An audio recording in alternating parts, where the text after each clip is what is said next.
Riverdale. I was wondering if people from the Riverdale audience who watch this show get a similar feel off of it, or if fans could have something like a Riverdale-esque to enjoy of it. You know, in weird ways they're similar. There's a strong visual stamp to both shows. There's a strong genre element to both shows. Riverdale has crime and pulp and noir. Sabrina has horror. But in many ways they're very, very different. In some ways Sabrina is darker. In other ways it's more innocent. I think the biggest, for me, common denominator is that they're both, I think, really fun. Like there's just fun inherent in the concept, and the characters are fun, and you want to spend time with both of them. So it's people who know Riverdale and have seen Sabrina say, I'm surprised how different they are. And then me working on them, I think, oh, but there's overlap and similarities, but they're pretty different. Do you see them being in the same universe, or same ballpark, or are they different universes? The universe of my mind.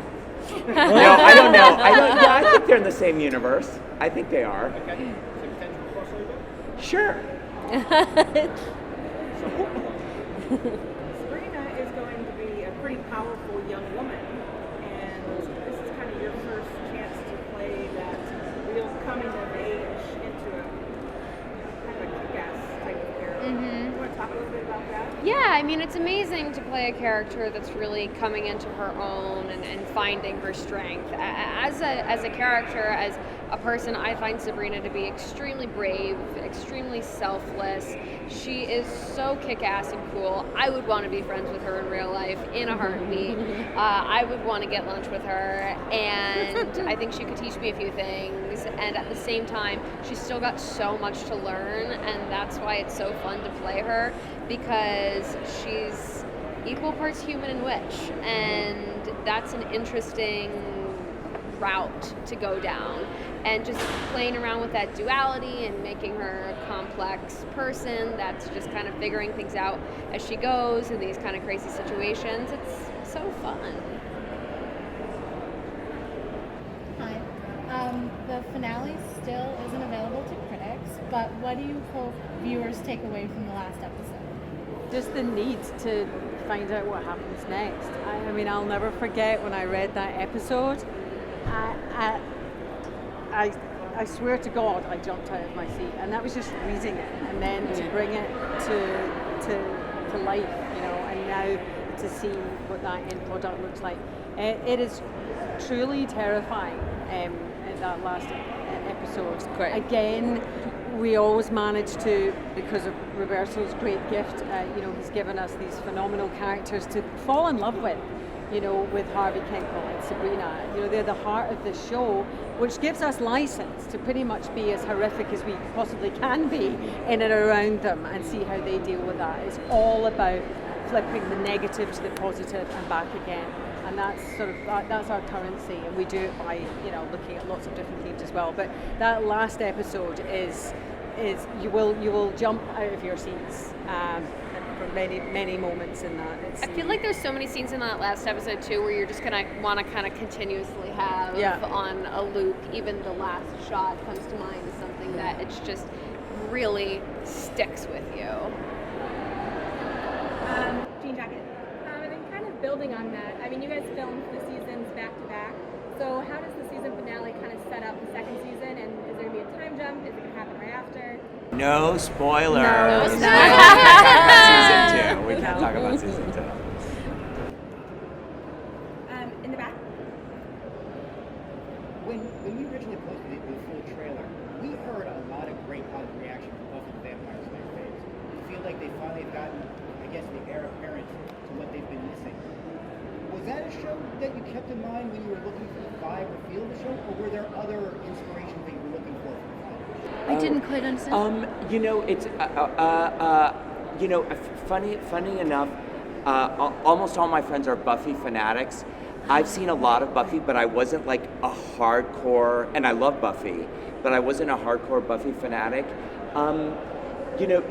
you know, it's funny. Truthfully, it does feel, from what I know about Buffy, it does feel different in that Buffy felt like she was there'd be a monster that would get loose, and Buffy and her friends would kind of like get together and do that. And we do have a couple of episodes that are a monster's gotten out and everyone rallies to protect the monsters. But it does feel like it's more of a serialized drama and a family drama, and you know, where a lot of it is about building the mythology of the witch world. But there are similarities for sure. Yeah.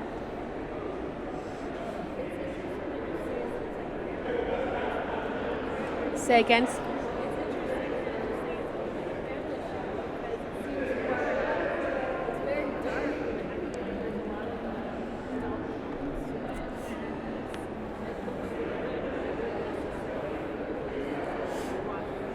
Oh, interesting.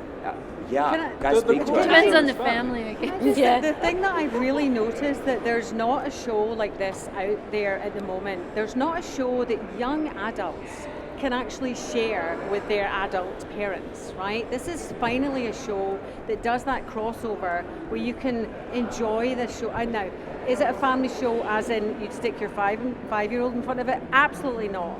But it's something that's what I think its power, and that's why it's unusual. That these kids can see the themes that they're dealing with now, navigating the lives that they live now as sophisticated audiences, and then have like their parents share that with them. Yeah, I think that qualifies as a family show. I will say that the two most excited people for this show are my best friend's little brother and my grandma. So it's going to be for a lot of people. It's great. My boss always says, Greg Berlanti, he always says, you always, in every episode of Sabrina, you have to have the breakfast scene. So I'm sure Miranda and Lucy and Chance and Kieran are tired of every episode. No, I love the breakfast scene. But we all, I always you look forward to always the have breakfast to dock with the family, and they it's kind of like, oh, we're going to breakfast and we're going to school or we're going to work. But that's kind of where we recenter. It's kind of like when the kids meet in Pops in Riverdale. You have to have that scene, and so that's why I kind of that hearth is what I consider to be one of the hearts of the show.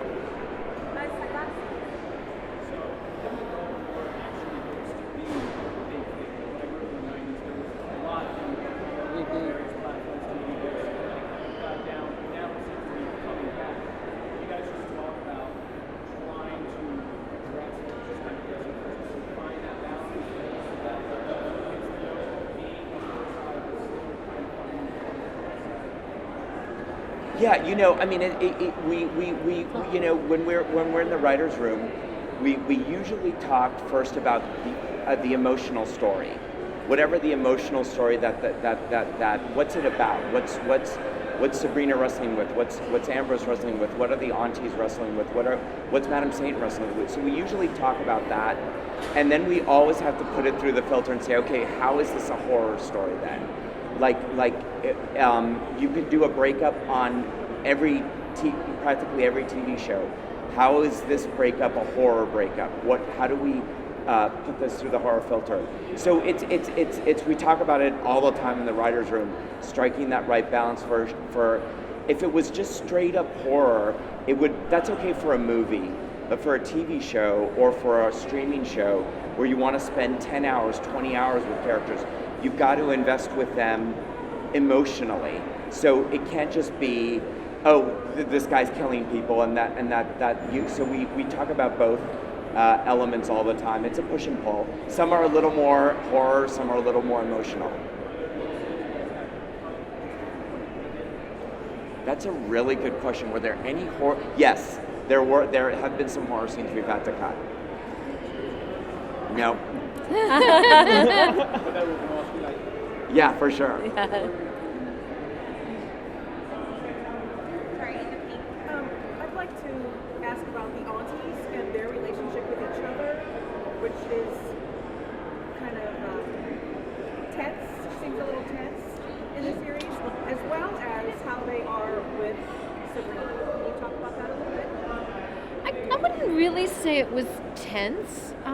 I don't know, they're very different. They come at things from different angles, but there's actually a lot of love between them in some strange way, but it's one of those, really kind of, I don't know, that sibling relationship where when one person goes one way, one has to go the other way, and that's the way they balance each other out, and they kind of work off each other in that way. Like, I don't know, it's not derived from like a place of tension, I don't feel.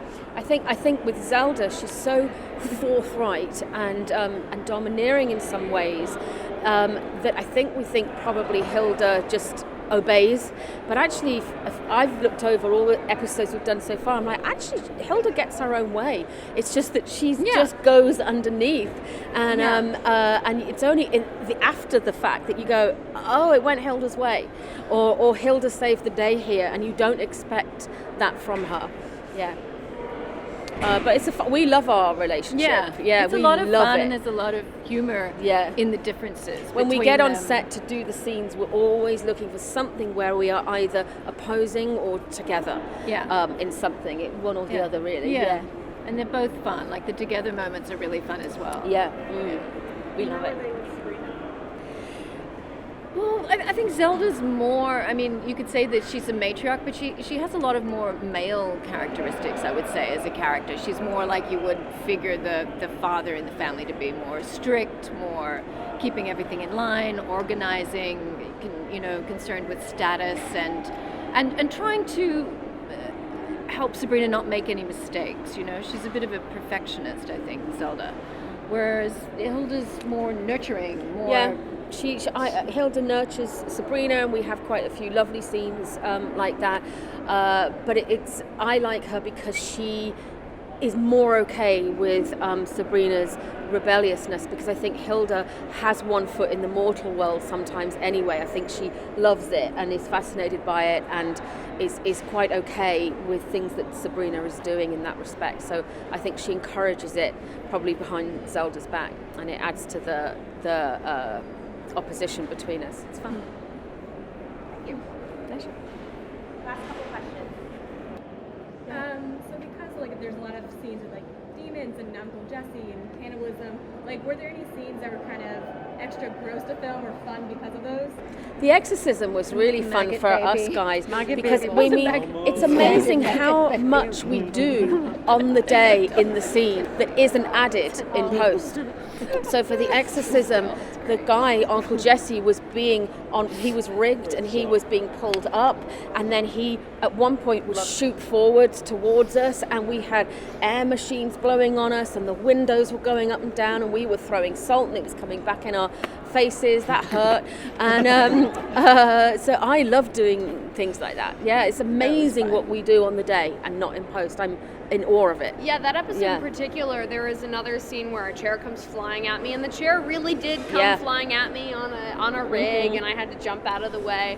and to have those kind of practical effects really makes a big difference. To just really feel like you're just so much more in that world.